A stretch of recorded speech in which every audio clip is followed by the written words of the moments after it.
Welcome to Pindar Poetry. We hope you learned something new.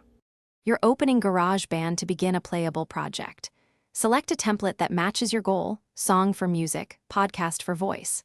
Once chosen, set tempo, key, and time signature so your loops and recordings line up correctly. Make sure your audio input is connected and selected in Preferences, and enable input monitoring if you want to hear yourself. Then create a new track.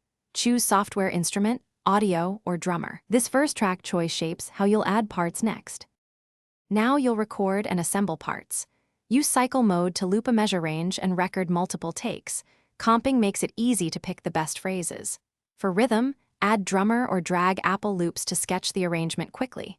When recording MIDI, quantize lightly to keep feel. For audio, trim and fade regions to remove clicks.